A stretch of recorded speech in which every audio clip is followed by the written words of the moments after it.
Steve, we're so excited to have you on the show today. Thank you so much for joining us. It's an honor to be with you, Mary Grace. So this topic is a little bit more of it's a more sensitive topic, but can you please tell us a little bit about your story and kind of how you have experienced the desire to help others in overcoming this addiction to pornography and Sure. where that's all rooted in?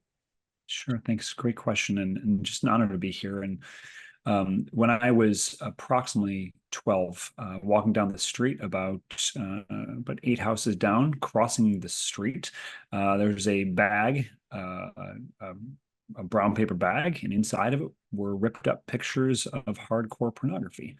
This is before the internet was there.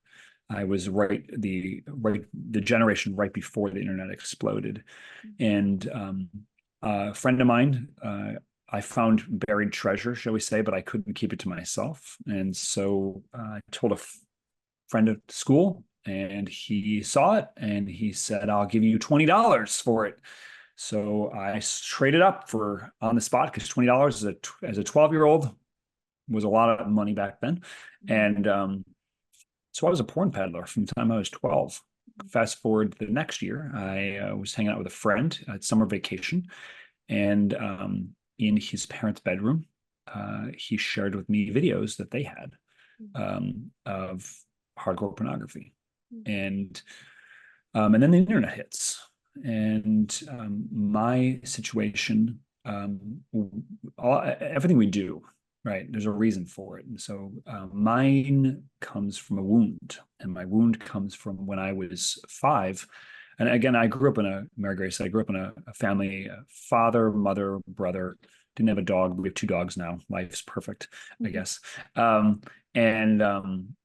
my father came from a background of he wanted to get rich quick.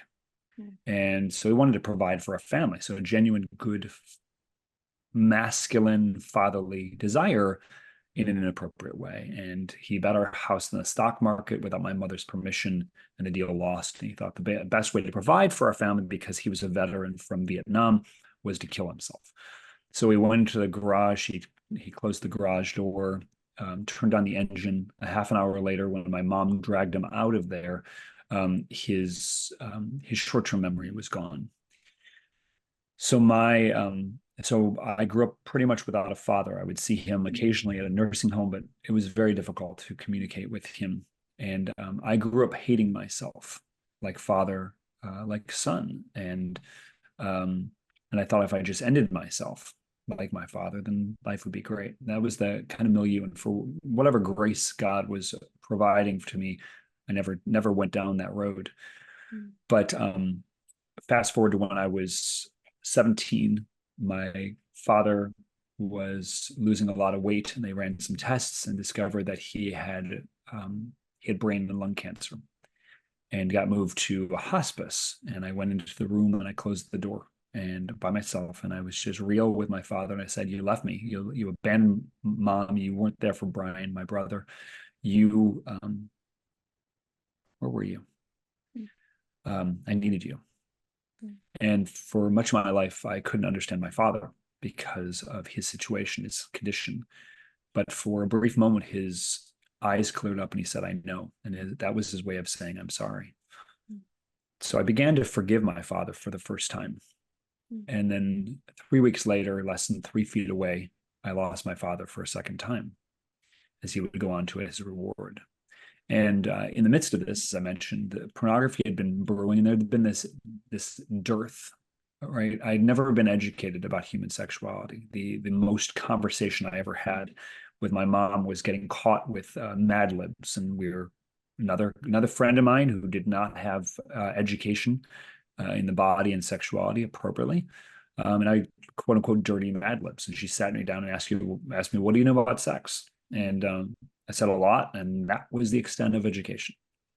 And so there's dearth here. So on one hand, there's my people perish because of lack of knowledge, as First Chronicles says. But then the other element is I have this gaping wound, this desire to be loved and affirmed as a male in my male body, and to what do I do as these emotions are becoming eroticized? What do I do with them? Right, this attraction, but also the way in which I've now been exposed. This is the education that I'm getting, because nature abhors a vacuum. This is how women are supposed to react. This is how women act. This is how men and women are to interact. And that was my education. And so and so as I'm watching this, especially it's when videos started, there's this attraction, but then there's the guilt, the shame, the self-hatred that starts to come in, right? And especially the shame clinging to me. And so quickly getting into high school, I found myself with this compulsion. I found myself attached to this, and I didn't know what to do about this. And my mom tried to do a good job. She got me going to confession. So I'd go to confession week after week, confessing the same thing over and over. But if anybody knows about this subject, and I had no clue, nobody's talking about it, there's a lot of chemicals, and this is very, very powerful. And especially as the internet is clicking in, which becomes that much more aggressive. So this would travel with me through college, even into seminary. And after 4 years of seminary, would leave there and would be led to, after one very difficult year of high school theology, teaching that in Cleveland, Ohio, I was led to Steubenville, to Franciscan University, right?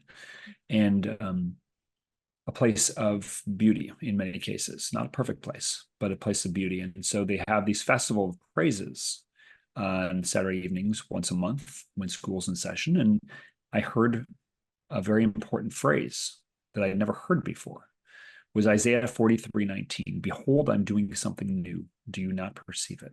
These streams of living water will begin to flow. Paraphrasing on that. And I had been drinking from the proverbial septic tank for years. I didn't even know there's fresh water. I had no idea. Like, if we're so thirsty, we're going to go for the counterfeit. And I was just guzzling. Well, God had other plans. And so I started giving him a crack. And if you give God a crack, that's a very, very dangerous thing to do, right? Because he's going to take the whole thing, as long as we don't get in the way of that, right? So just being moved to go to daily mass, being moved to receive his love. And then I on a particular Wednesday, after receiving the Eucharist, moved to what Jesus had done for me, I realized it wasn't just Jesus, it was the Father. It was God the Father, the one who I thought I had abandoned me, had left me in the dust. But no, he wanted to pick me up and hold me and say, just stop struggling, just be. And as tears are coming down my cheeks, it finally happened. I realized that I heard him say, you, Stephen, are my well-beloved son, in whom I'm well pleased. Me? You're pleased with me after everything that I've done, all the running I've done? Yeah. And then very quickly, in that same time period, these chains hit the floor. And they're like St. Augustine, who picks up the scriptures, reads from St. Paul's letter to the Romans, put on Christ and make no provision for the flesh, the broken flesh, the unfused flesh. There was this movement not to want to use my sisters, but to love them. And all my longings for this. And this stayed this way for about 4 months. And open internet, no filters, nothing like that, right? Just freedom.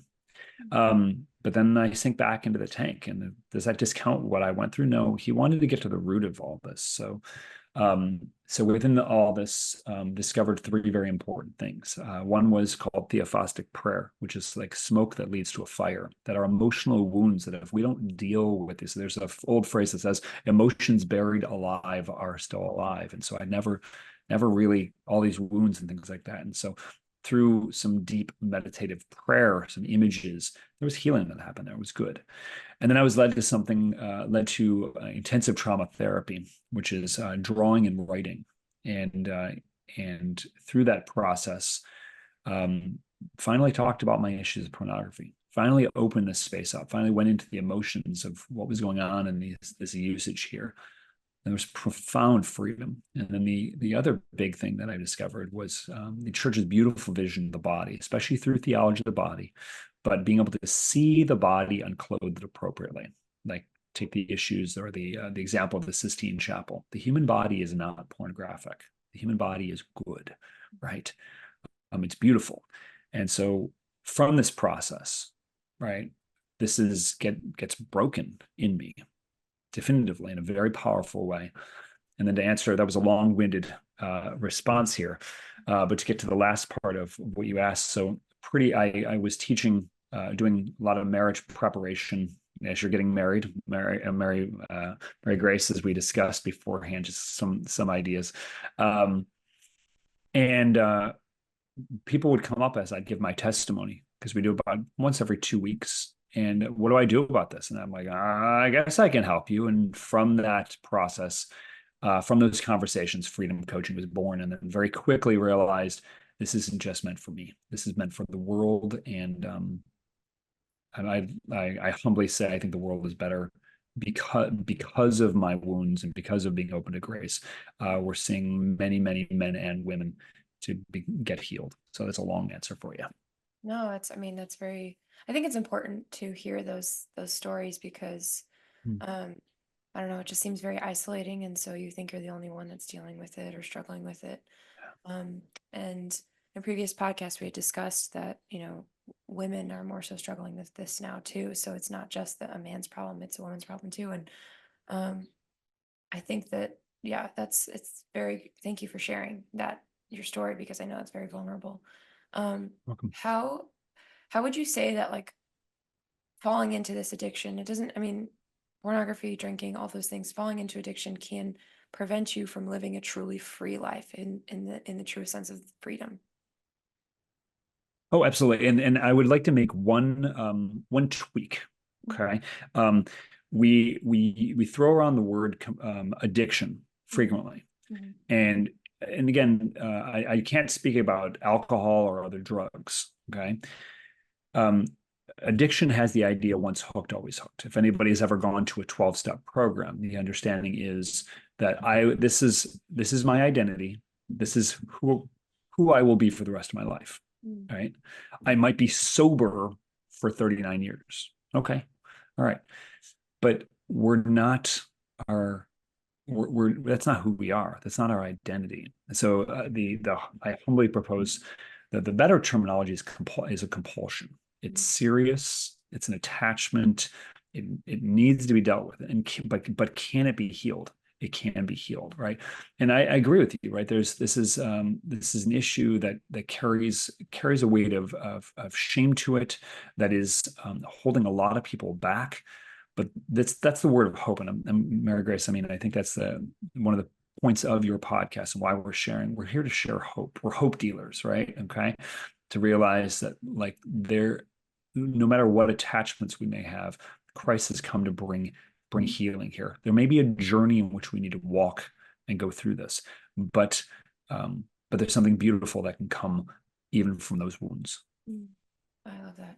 That's actually way helpful too. Because yeah, if you believe in the terminology for addiction, then it's like, well, yeah, it's not very hopeful, I think. I mean, obviously there are things that people deal with and struggle with, but um, yeah, let's go in deeper into that. So Sure. if someone, what are some steps that someone can take to start to kind of work through this compulsion and work and overcome it? And then how do they maintain that?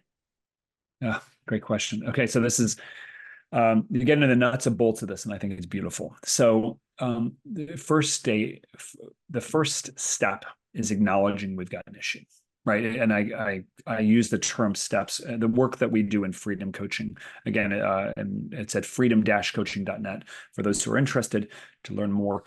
Um, it's acknowledging we have an issue, right? In the work that we do not want we don't want to work with anybody who doesn't acknowledge they have an issue. And yes, this issue has been for a long time a male issue.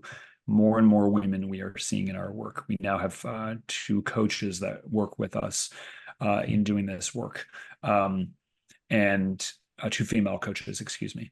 And so from this is very important.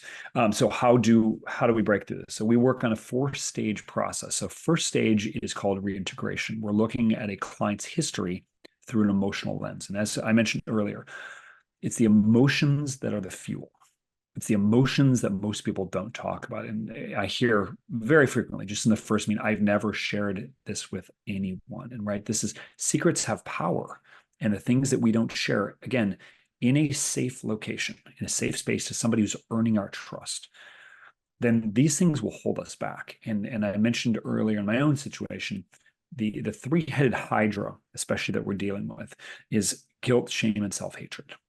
Okay. And then those things keep us from the intimacy that we're looking for. Okay. So we in Freedom Coaching could give all of the techniques and strategies, how to combat lust.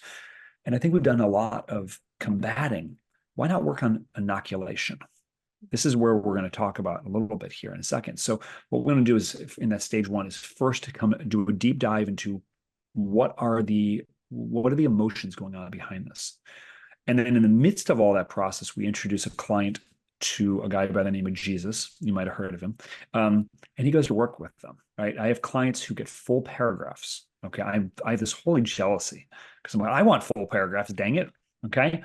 And it's right over the target. It's exactly what they need to hear about the situation. And I always ask, like, does this register? Oh yeah, completely. Amazing stuff. Second stage is a deep dive into the neuroscience of pornography. This would be one of the things like when people say just stop looking at it. I've heard major podcasters say this, or just get over it. Right. Well, we're dealing with chemicals of the brain, and here's an interesting fact: it's the same chemicals that are present in healthy marital intimacy, but to a very different reaction. And most people have no idea about this, right? And this is also why it's so sinister, because it seems to be just the same thing, but they're worlds apart. When you look at always judge a tree by its fruits, right? Look at the fruits, what's it doing? And in a vast majority, I would say all the situations, it's really destroying a person from from numbing the heart to doing activities that are horrendous. So if stages 1 and 2 is a breaking down, stages 3 and 4 is a building up. So stage 3 is identity formation. Who are you in the sight of God? You are a beloved son or a daughter of God. That's who you are. But again, if shame is screaming us, we can't receive it. So we're entering into the world of theology of the body to discover what does it mean to be human? What does it mean to live in our male or female bodies, to be a male or female body? And then the way to solidifying our true identity is real intimacy with God, with ourselves, with others. Because I think many of us, especially in the last 4 years or so, right, since we've all gone online, but especially online after 2020, we're cutting off this important element of, I mean, Mary Grace, I'd love to be present with you, to shake your hand, right? To do this, have this conversation in person. Obviously, this is one of the goods of technology. It allows us to connect, but a lot of people are not using it for connection, but to create a wall and a separation from people. But that's not the way we're meant to be, right? So please listen to this podcast, then turn it off and go out to be with people, right? That would be a piece of advice. And then fourth is vision coaching. Okay. So Mary Grace, I'll give you here, since I'm only talking to you, you're my guinea pig on this. Okay. So ready? Yeah. There is a true story, and I talk about this in chapter 9 of my book called Redeemed Vision, in which 9-year-old boy, he's out at a park with his family, and he comes upon an ad for a gentleman's club with 2 topless women. He immediately goes to his older sister and says, I found a yucky picture. The older sister says, go show your older brother. He does. The older brother takes the image, tears it up, throws it away, and says, you don't need to be looking at that trash. Okay. 2 questions. How did the younger brother immediately go to his older sister? And how did the older brother immediately go and rip that up? Okay. So along those questions, here's the pre-question. Take a guess if you don't know. What do most people do when they discover pornography for the first time? They just keep looking because it's shocking and they hide it. sorry. They hide it, right? They're like, think about it. Again, we don't need to get into psychoanalyzing you with any, because we all have our faults, right? Right? Yeah. We don't need to go there. But like we have a tendency when we eat the proverbial forbidden fruit, whatever that is for us, right? We have a tendency to hide, right? God asked Adam and Eve, asked Adam, where are you? It's not that God doesn't know. He wants Adam to know where he is, right? And what's the tendency? I heard you in the garden and I was afraid. So I hid myself. And this is what we do. And so we find this. And again, remember, the naked human body is not pornographic. It's good. In the beginning, they were naked without shame, right? But there's a hiding, though, because it's something shameful, and especially if there hasn't been education. So the answer to the other two questions were that family grew up with a healthy, wholesome understanding of the body, of the naked human body, not inappropriate, but healthy ways. So that because the naked human body, as God has created it, is good, and is the truth that is way more interesting. Pornography is a lie, and in a certain sense, the lie is boring, but it's a truth that's always interesting here. And so, what's the answer here in stage 4? We do a deep dive into beauty, into art, in learning how to see the body correctly. And when we do this, scales fall from our eyes. And then from there, as long as we continue to reinforce these 3 elements, here's your answer to lasting freedom. Feed genuine identity. What makes you genuinely human, right? Body, soul, mind, heart, spirit. Feed those elements, which includes our faith. Intimacy. Are we building relationship? Are we spending more time online than off? If we are, that's a problem, right? These, I don't know where my phone is. It's somewhere. These, I don't know. I don't really ever good. have it You're in really front. proving your point. I don't know where it is. Thank God, right? I don't know where. I mean, how do we treat the phone right now? It's treated like the ring from. Oh my gosh, right? We freak out. Lost it. By the way, a month ago, I lost my phone on the Batman ride.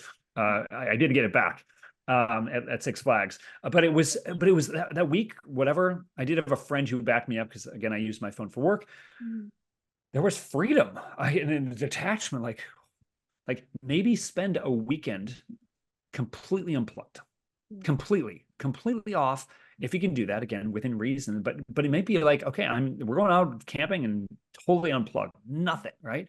Or just this weekend, I'm home, going to shut it all down and just let people know if you want to get in touch with me, you're actually going to call me. So I'll put the phone over there, it'll ring, but I'm not picking it up, right? But in addition to that is I'm going to get in real relationships. I want to go out, be present, be physically with people, right? Because that's what we were meant to be, to create the communion that we're designed to have. So it becomes a holy communion. And then the vision piece, right? If again, I mentioned a very important term, stop fighting pornography. Learn to become inoculated. Because when we learn how to see the body correctly, then what happens is it's not just online, but in person. The homeless guy that we drive by 50 times a day if we're in the city, right? Or 50 times, this month, right? Passing by, or we go to pay for an overpriced cup of coffee. Do we actually see the person there? Or we break our iPhone, right? We go to the iPhone store, like just fix this. Do we recognize the people who are helping us? Do we see the humanity there? Do we speak to them as a human being, getting to know them? We can't always go deep in there. And then the bigger question, right, goes along with this. How do we treat the people in our own home? Right? Because maybe sometimes we can be kind to somebody we're never going to see again, but what about our wife? If we're a guy and married, or how do you treat your husband? And then how are you with your kids? How are you in the way you view your own body and the way you speak about your body or certain body parts, right? Are we seeing holistically the person, or are we piecing apart? These are big issues here. But again, if we want to create this lasting freedom, intimacy, identity, and vision, those are the 3 elements that are key on this. Wow. And I'm just processing this right now. You're doing fine. Yeah. There's a lot here. I downloaded a lot. No, I it's apologize. all very good, and it's very like thought provoking. It just makes you sit and think for a little bit about like, okay, it isn't, I mean, yes, there's programs that you can put on your computer and all those things, like those are important, but it is so rooted in your thought, in how you perceive things, your dignity, and how you know your dignity. Can you maybe, with your experience and what you've done with freedom coaching, can you maybe give us a few things that, or societal changes that you think should be made based on, in order to help encourage men to be strong and women to be strong in this kind of fight against this. Right. So, and this is obviously an in-depth question. I would turn people to chapter 12 of my book, Redeemed Vision. We go pretty deep into there on a lot of practicalities there, but especially societal. Is there a space and a place? I want to make this very clear. If we put our trust in technology, technology will fail us, right? This is where the whole transhumanism movement coming in is alarming, and we have to be aware of that. And that's obviously a conversation for another podcast. But is there a space to use technology well, and as things such as filtering options, or covenant eyes, or using things for children, if you're going to give your kid a phone. But I would not recommend. There's a book I'd recommend called Glow Kids, and the doctor on there recommends no screens before age 10, no phones before 14, and social media is just toxic, especially for women and the dignity of women. And I'm certain that you are well aware of this, and if not, that's another podcast which we can go into. So obviously, is there a space and place for this, for proper education on these technology? It is. And again, when we're talking about social media, the algorithms for those, you're a podcast host, I'm a podcast host of the Redeemed Vision podcast. We want those algorithms. We want to grow our audience, right? We like the reach, but there can be the downside of that, right? Of our pride and our ego, right? And so we have to be well aware and why are we using what we're using for technology wise? That would be one. Second, if we're talking public policy things, right? This is where our votes matter, right? As we realize 2020, voting really does matter, and it impacts, if we're in America, right? It really does matter what the policies that come forward. And I think a lot of the laws and policies that have come forward in the past 4 years have been problematic. And not to go too political here, but the foundation of civilization is marriage and family life. Right? This is what it is. This is what the church has taught, and this is even secular people, if they're honest, right? Where do current human beings come from? They come from the prior generation. The education that we have received, right, goes into how we live our life and how we are going to treat other people. That's a and the marriage and family is a pre-political institution. Say that 5 times fast, right? So within here, right, our policies, right, for laws should be focused on helping the flourishing of marriage and family. And right now, it's a complete opposite, right? Marriage and family is an afterthought, that parents should not know what the education their children are getting. If they want to cut off a body part, that's their right. If they want to murder an innocent human being in the womb, that's their right, right? And in fact, it's not just a right, but actually we should laud their decision, because that's their identity. But again, if we don't know going back to this, if we don't know our true identity, then we're going to lose ourselves. And so getting back to stronger laws. I mean, an example would be a tax break. And no, I'm not running for Congress. I don't think I'd ever do well on that, and I'm not trying to. But within this, having tax breaks for families, for child credits, things like this. But then there's also the aspect of there's been said the family that prays together stays together, right? There's something to be said for Our Lady and Fatima calling for the rosary. Pray the rosary, right? Pray as a family, very important, right? I know during this time, Cardinal Burke has called for praying a 9-month novena. Never mind, novena means just 9, but I guess 9 months. There you go. Yeah. But within this here, right, those things, coming together to pray as a family, and I've seen the effects of grace happen in my own marriage and family. But then also the aspects of the family that eats together, stays together. So at least 5 nights a week. I know this is hard, especially if both parents are working, things like that. But getting together, coming together. And that's one of the things that we as a family work. We're not perfect on it, but we work to keep that as center, because it allows the time to check in. And most importantly, what are we trying to do, right? As fathers and mothers, our goal is not to raise good kids. It's not to raise good adults. It's to raise saints, right?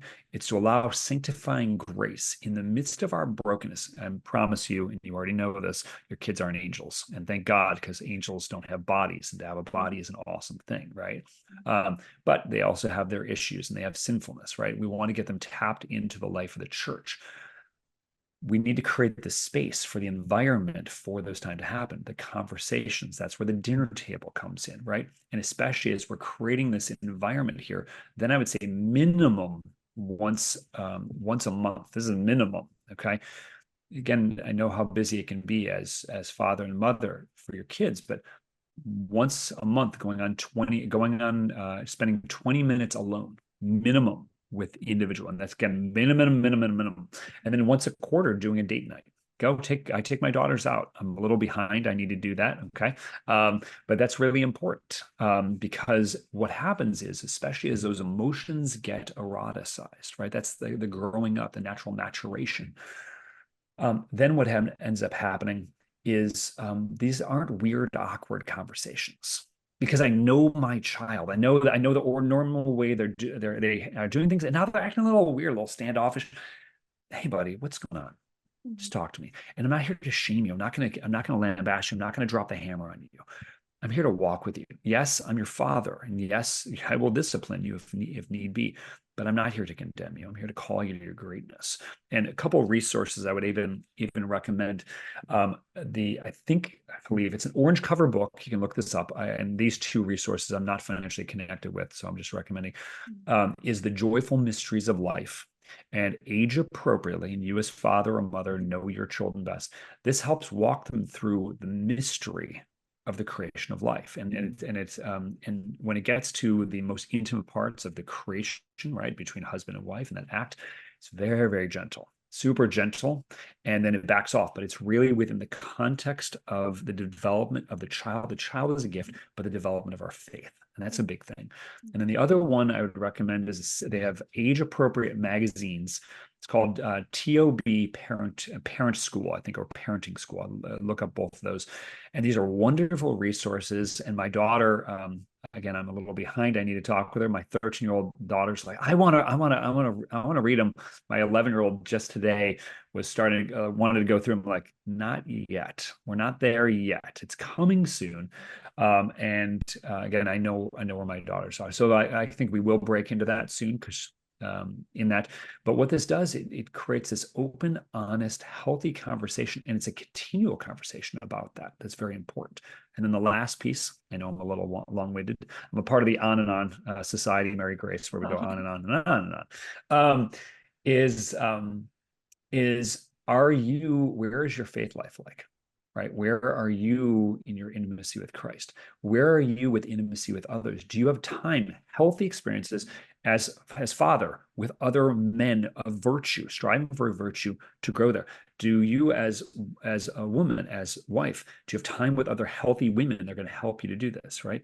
As great as women are, a woman cannot reveal fully who a man is supposed to be. She has her part there, but it's other men, a sword sharpening another sword, one man sharpening another, two women together who are striving after the heart of Our Lady, after the heart of Christ, can do so much, sharpening each other to be who they're supposed to be, so that they can come back together to love each other as husband and wife, based on the hierarchy: God, God, husband and wife, children, everybody else. That's great. Oh man. Well, I think when you talked about parenting and just with your daughters and different resources and stuff, like what I just was hearing was like discernment, like knowing your children, obviously, and then also not just giving in and just like giving them everything in that moment. I do have a question though with having uh support in those different realms of whether you're a man for men, other men or women. Let's say what would you do if you didn't have that? Like if you didn't grow up having that, or if you're just not entirely sure how to find it, where would you start? Oh, great. This is a great question, nitty-gritty question. So, um, what I would first say, this is a skill.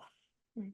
It's a skill, and God, He gives us the wounds that we have, the hurts that we have. Right? We can look at them as problems, or we can look at them as opportunities. Right? We can either hang our head down, stay depressed, stick our head in the mud, and wait for death, or we can say, this is the situation. It's not easy. This is hard, but I'm choosing to skill up, right? Or, or let's go cowboy up, right? To man up, right? Or woman up, right? These different elements, right? So again, one of the things I mentioned earlier, we were never meant to live this life alone. We're meant to be in relationship with others. Okay. So it first starts with a relationship with Christ, right? So where are you at in your relationship with Jesus? Where are you at with your prayer life? If you don't know how to pray, learn. Start with the catechism. Okay. Start with reading. There's a phrase from Father Larry Richards, who's, I think, the reason for our faith foundation. And he says, one of his phrases that stuck with me from years ago: no Bible, no breakfast; no Bible, no bed. Right. Okay. So getting into the word, you want to hear where Jesus is trying to speak with you, where the Father's trying to speak with you, the Spirit is trying to stir you into passion, into greatness. Go into the word, steep in the word. Okay. I know we're Catholic. Suck it up. Pick up the scriptures and read. Okay. Then from there, right, is okay. So get tapped into my parish community. Okay. Find one, speaking to the gentleman, find one man, look around the parish, look around what you're doing. If your parish doesn't have anything going on, well, then trade up, find a parish that's got something going on. And again, it doesn't have to be big, huge organizations. It doesn't have to be the Knights of Columbus necessarily, right? But find something, one guy that you can start to build this. Just an example, Mary Grace, every Friday for the past 12 years or so, I've got a group of guys. They know I'm the founder of Freedom Coaching. They don't care. Okay, they punch me in the face metaphorically. Right? It's a form of Catholic Fight Club, to strengthen one another. Right, so that we can, so that when I'm struggling, like just I think it was yesterday, like just spiritual warfare and dealing with this stuff. Like, hey guys, just pray for me. Like, on it. These guys prayed for me and got me through, and just knowing that I have somebody else is really big. Because what does the evil one want to do? Diabolos, the divider. He wants to create divorce in our life, to cut us off. Nobody's ever gone through what you've gone through. Nobody's ever done this. You're alone. Just quit. That's straight from hell. In the name of Jesus Christ, I command the spirit of affliction, of fear, of lust, of abandonment, of regret, of revenge, of anger, of wrath, to leave now in Jesus' name, right? And this is part of getting it broken. But we're never meant to do it on our own. So we have to find other people that we're going to do this, right? So dig in. And the biggest thing also, in your prayer with Christ, right? Ask him to reveal community to you. Okay. They're going to look weird. They might smell weird. Okay. Right. They're going to be different. Right. It's in the difference. Right. Again, we are called to be of one mind and one heart. Right. We do have to be on lockstep of faith and morals. Very important there. But personalities, they're going to be way different. It's about learning how to love. It's why man and woman, this crazy idea to come together in marriage. We're supposed to learn from our differences, as the French would say, "Vive la différence," right? And so in this, am I creating the community there that I want to see? And maybe there's nothing going on at your parish, right? Then talk to the pastor. I want to start something. Put up a bulletin. Maybe ask to do a little announcement after parish. Hey, I'm starting a men's council, and I'd love to have you together. And if you're interested, bug me. They can put a message to me, and I can send a little short video I recorded a few years ago on how to start a men's council. And the same principles can be there for women of forming healthy relationship. And I think it's easier for women because it's together, right?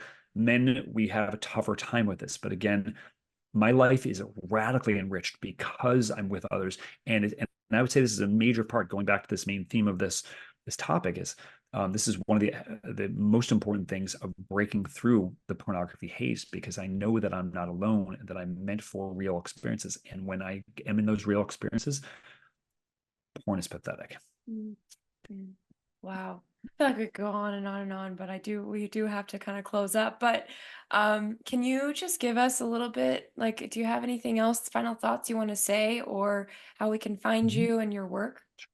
Sure. Yeah. So if you go to our website is freedom-coaching.net, find a lot of info on there. There's some videos. There's some testimonial videos on there, written testimonials of people who have gone through the work we're doing, our podcast, our blog.